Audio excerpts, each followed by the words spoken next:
耶穌基督是主，頌讚歸於父神，你名已被尊崇，至高主。寫於靈土100第60天，各位親愛嘅弟兄姊妹，感謝神，神已經將最美善嘅道路指示我哋。喺第57天，我哋有一首新嘅詩歌啊，愛是最美善的道路，愛使到恩賜得以完全，愛係永遠長存嘅。愛是恩賜得以完全，愛永遠長存。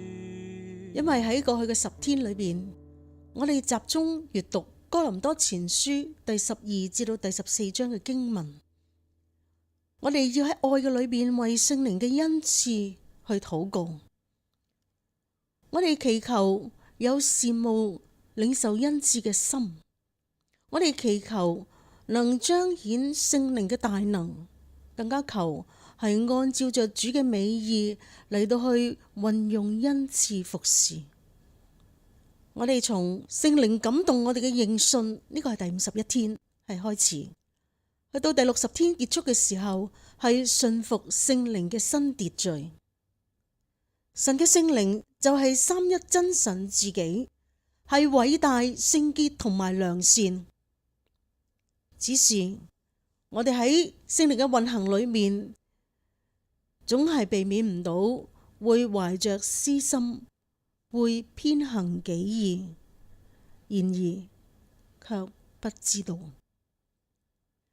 所以讓我哋去聽加拉太書嗰度，保羅竭力咁樣預請每一個基督徒唔好墮入靠肉體、靠肉身行為而得救嘅呢個陷阱。我相信呢一個咁樣嘅呼籲，今日同樣向我哋每一個尋求聖靈嘅人嚟到去發出。你們既然以聖靈開始，如今竟要以肉身終結嗎？你哋係這樣的無知嗎？哦，聖靈，親愛聖靈，懇請膏抹我。哦，聖靈，親愛聖靈，懇請膏抹我。所以弟兄姊妹啊，我哋要謙卑咁樣歡迎聖靈，並且決不要以肉身嚟到終結聖靈嘅工作，決不敢輕忽聖靈嘅旨意，決不會漠視神聖嘅秩序。基督十架愛係必然會確保我哋絕不會僭越呢一份屬天嘅神聖，唔會因為無知而迷失咗自己。阿門。